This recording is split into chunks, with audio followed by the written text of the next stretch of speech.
So since the pandemic, the Big Ten got it off to a rough start coming out of the pandemic. If you look at it in 2021, I think that was the year the Big Ten did not play outside competition. They only played Big Ten schools. I think they played 44 games.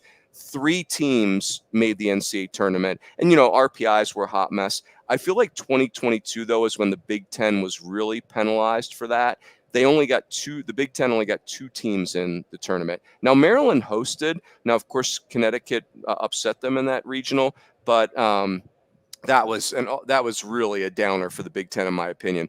2023 and 2024, it's been 3 teams each, but still, like when I think of the Big Ten, this should be a 4, 5, 6 bid league, and that's even before these 4 West Coast schools are coming in.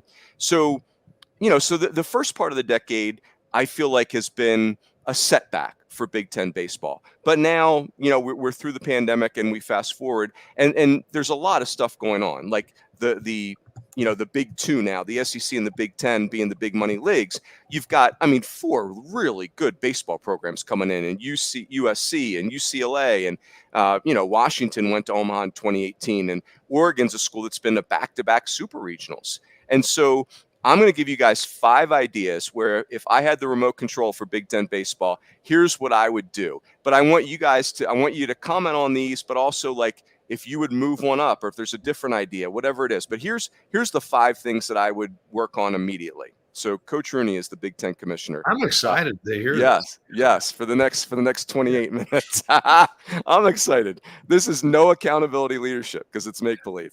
But I would make the league 30 games. I would make your league season 30 games.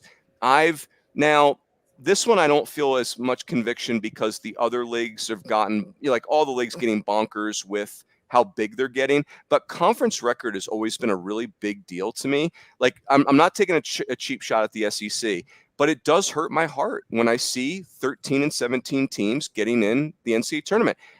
Hey, no offense to Arizona last year, but Arizona was 12 and 18 in the Pac-12. I coached in the Pac, and I don't want to see 12 and 18 teams in. And I think people forget, Ole Miss was not 12 and 18 in the SEC when they won that. They were 14 and 16. 14 and 16 is palatable to me. But I've always felt the Big Ten was at a disadvantage when you guys are playing 24 games, and you don't even always get the 24 games because of weather, and you've got a team that's like 14 and 7. It just doesn't look as good as a team that's like 17 and 13 when maybe your percentage is better. I don't know, like not when all the other big leagues are playing 30 games. I felt like it was just a weird look for the Big Ten. So I would make it 30 games, like whether you guys go play games at neutral sites to start off your conference season because of weather. I just think it would be cooler for Big Ten. I think it would help the perception. I got one for you there, Runes. Go ahead, BG. I love Tony Petitti in my exchanges with him so far. I think we have an elite commissioner, but I think you are thinking along the same lines, and we haven't released the 25 conference baseball schedules yet, but we're going to 30 games starting in 25. Awesome. What do you guys think? Do you agree with me that that's a good move for the league? Absolutely. Yeah. And I, to your point, I want us to do something with those additional weekends we're adding on because, and I know you're going to get to one subject here, so I won't steal your thunder, but, a lot of us can't play at home, those first few weekends. And we should be taking the bull by the horns and really using that as an opportunity to go to a neutral site and just blow it out on a Big Ten baseball weekend. There's a lot of internal talk about that right now amongst the coaches, just because of our current situation with when the season is and where we are geographically. But yeah. I was sitting here in my mind, I'm like, I think we are going to 30 games. Yeah. It's awesome. So this is great news. And you're right, Skip. Like the one thing about the Big Ten is like, these are national institutions. I mean, I would argue they're world-class institutions, but like you guys could go almost anywhere in the country and have a big alumni fan base. It's funny, Matt Schick, who announces for Big Ten or for the ESPN and does the selection show with us, his wife is a Nebraska, like they're huge Nebraska fans. Nebraska played at Charleston, which is near where they live, and Nebraska, there was more Nebraska fans than Charleston fans. Like your guys' fan base is travel.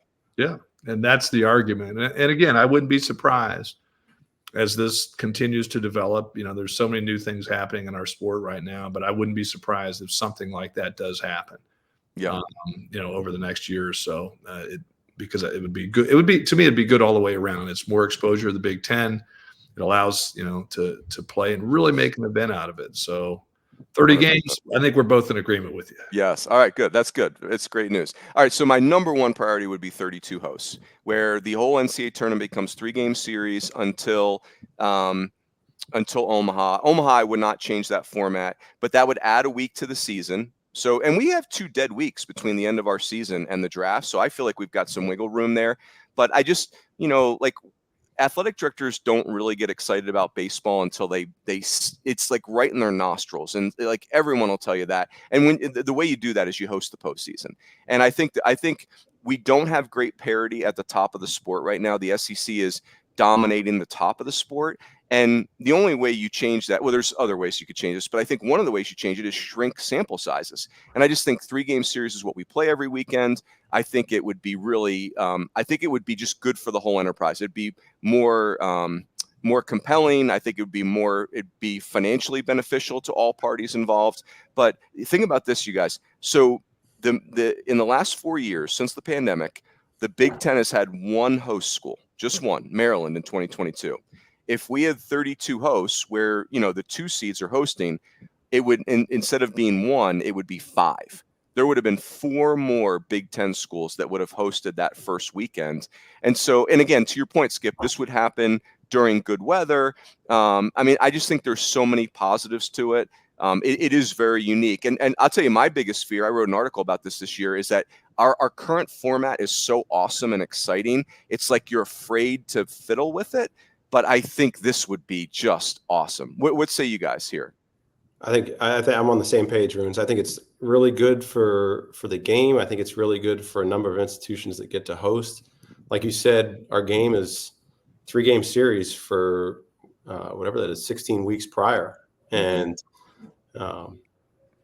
that's the true measure of a team, in my opinion. Like when you go to a regional format and someone can throw off and then they throw their ace, and you couldn't do that, and now you're playing each other, it changes.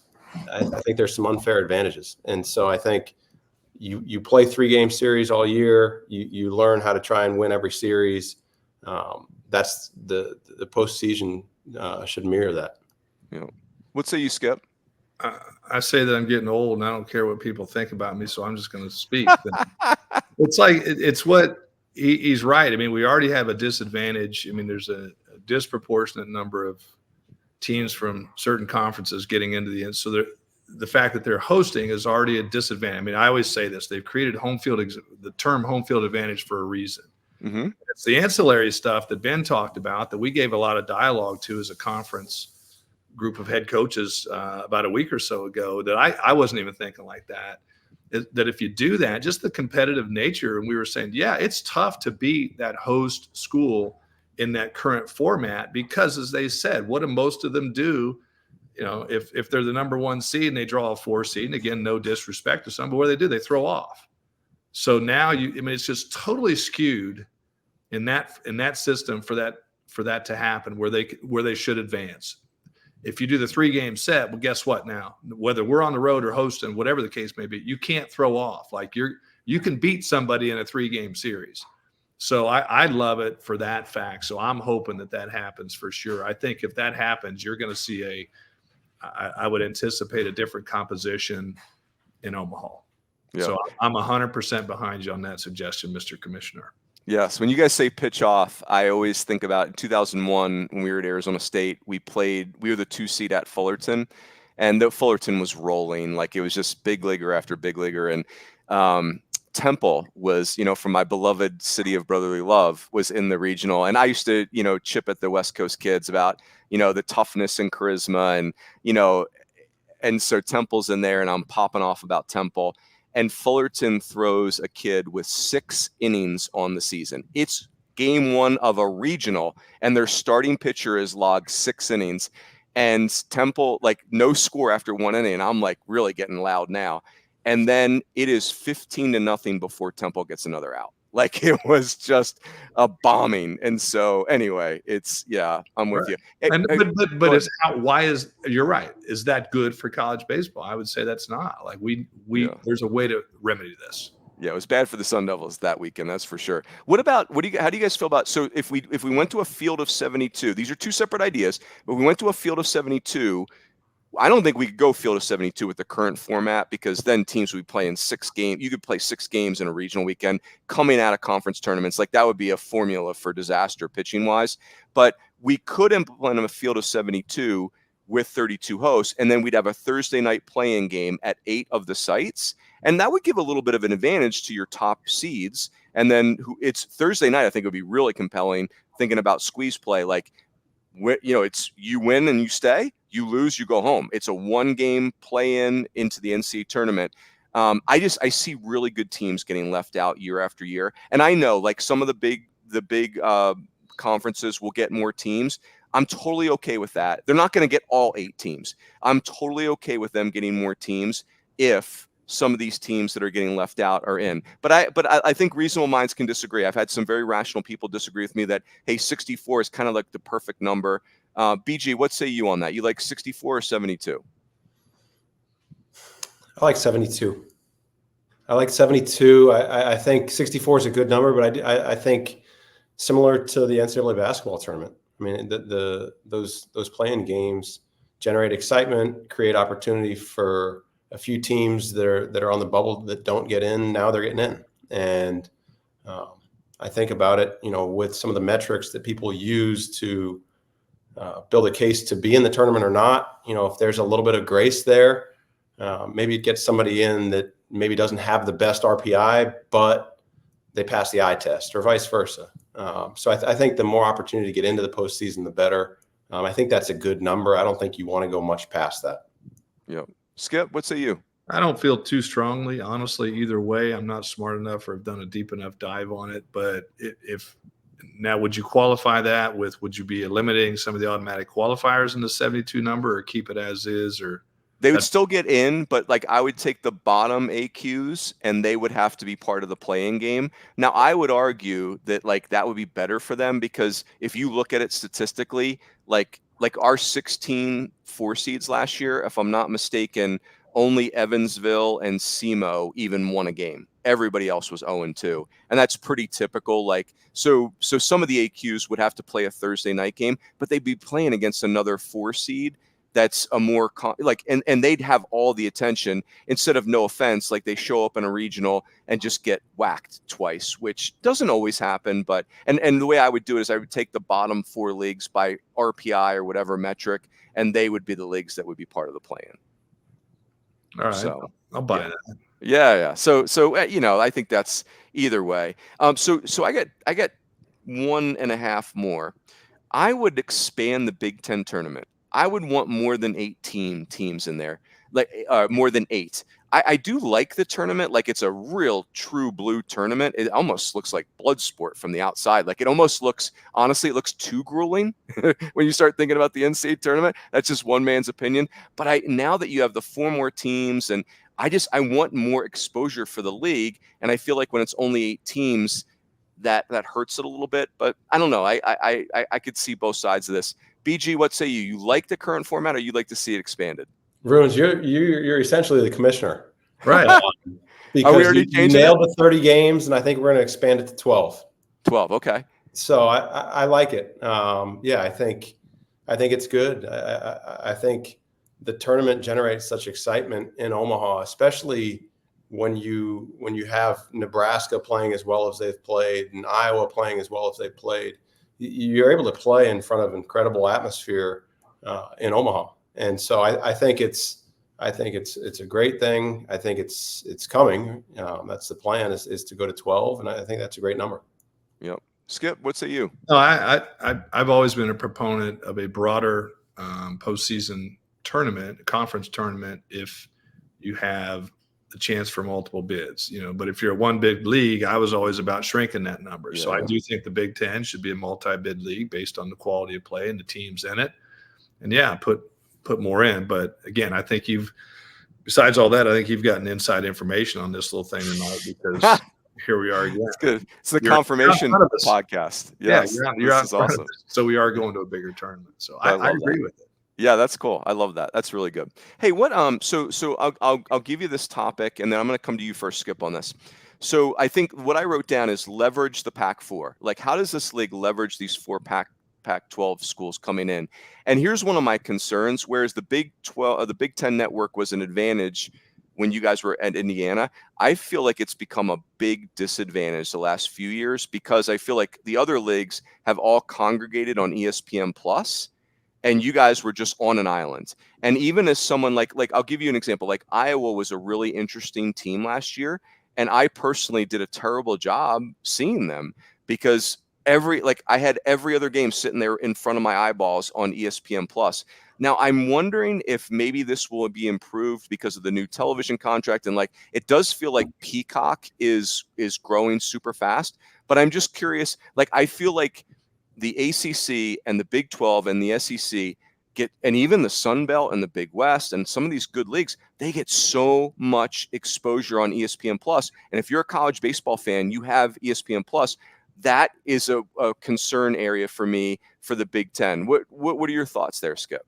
I think you need to get Ben and I off here and call Mike Gambino and let him go on a rant right now. No. Yeah. This was a huge hot button in our meeting recently, to exactly your point.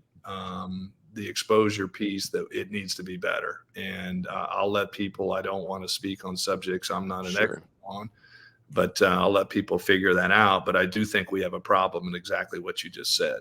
It's hard to find Big Ten baseball. And if people find it, the feedback that we've gotten, it's been very random, so yeah, there's got to be a way, a formula. And I know it's on the commissioner's radar to leverage the position of the Big Ten conference, because there's the trade-off. The thing that I've noticed in all of the new legislation, the dialogue, the different things you hear is we don't want this big disparity between the conferences in what they're doing, SEC and ACC, and what the Big Ten's doing. So this to me would be another piece of that.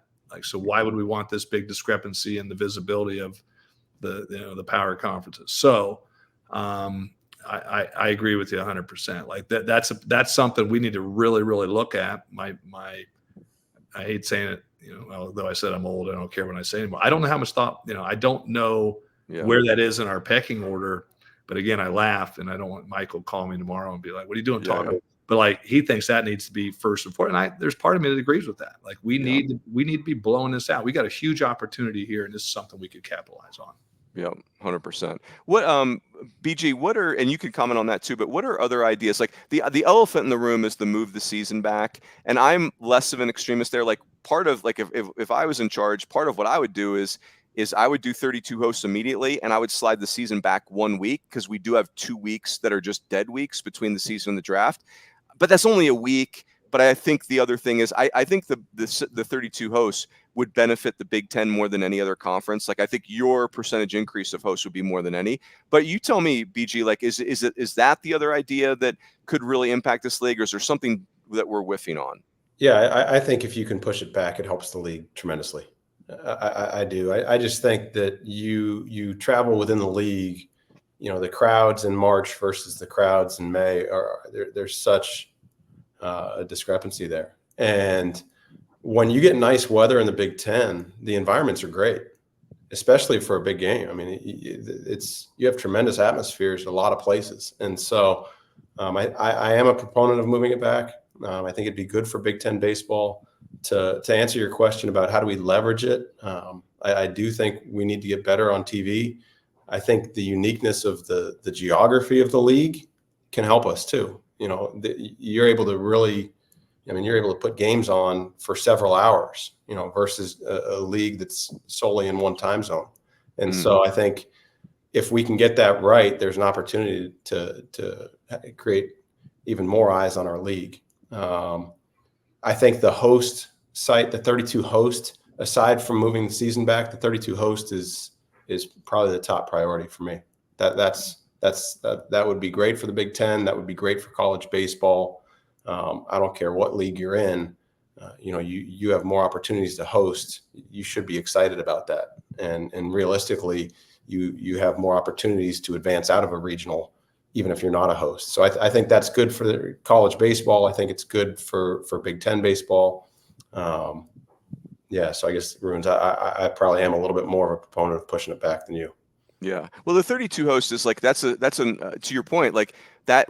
So many times you hear these ideas, and it's like we need to take this away from the SEC. And for me, like as soon as I hear that idea, I'm like, we could just stop talking right now. Like we're like that is like I should go win the lottery too. Like yeah, like I've got a lot of I should hitchhike to the moon, right? Like it's like we're in Fantasy Island. But 32 hosts is an idea that promotes, and again, it's not my idea. It's whoever came up with it. God bless them, and I've just been running with it. But they'd be rewarded, right? Like Mississippi State would have hosted last year, Vanderbilt, but it's great. Anyway. Well, Skip, where do you like you guys have both coached in the South and the North, so I think you have I think like it's a more measured perspective on it. Where do you stand on moving the season back? Like, is there an answer there? Well, what jumps out to me is your choice of words. Like you said the elephant in the room, and if you go back and you trace the definition of the elephant in the room, means there's a problem. There's an obvious problem here. Mm-hmm. Well, and that's where it just blows my mind that we have an obvious problem in a sport that's growing and the numbers. And it's like, I tell people all the time, it's like, what other sports out there where one segment of that sporting community is at such a disadvantage because of geography?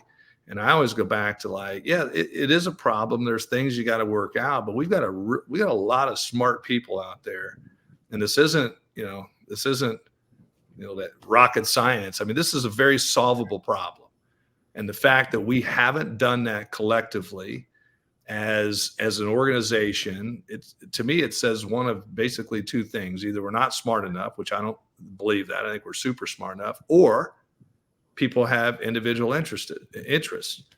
And and I'll say this, like Ben, I've coached in the Pac-12, and I can remember our dialogue on that at the time, and we kind of just glossed over it in the room. And again, I'll sit here and say I think it was a lot because it was just selfish reasons. Like, hey, we've got an advantage. Why would we want to do that? But if we collectively, as a body of baseball people, don't think moving the season back would be good for the entire sport, we're lying to ourselves. I mean, I truly feel that. So I guess I'm tired of talking about it. At some point, I hope that we could do that. I know our commissioner, that's on his radar. But to your point, what are some of the low hanging fruit that we can do that helps the cause immediately? But we've got to move the season back at some point. I mean, why we don't does not make sense at all. Do you guys have a length of time that makes like when Eric Bakich did that proposal, I think it was like 4 weeks was kind of like the sweet spot. Is that what you guys think?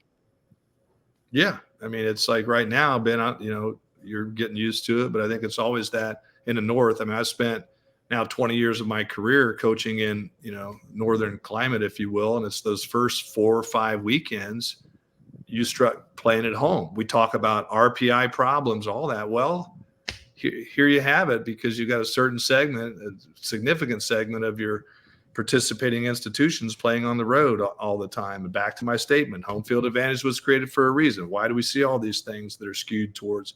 So we've got to put our selfish reasons behind and actually do something that's for the good of all of college baseball. And I think we really could blow this thing out if we do that. I really do. Yeah. I also think that like the low hanging fruit stuff we talked about today really helps those conversations, because when the Big Ten disappeared after the pandemic for kind of, well, at least that 1 year, I can't remember what it would look like in 2022. It might have been still a little wonky. I could be wrong there though, but it's like that hurt the cause of that conversation, because but some of these low hanging fruit ideas, the Big Ten gets to assert itself again in baseball, and now the conversations are different. I think it's more. I just think that they're more viable. People are more open minded to it. And you're right, Skip. Like there's no question that people would have to, they'd have to be thinking about the greater good as opposed to just their own program. Which is sometimes tough to do. That's right. We're fighting human nature there. So, Very good.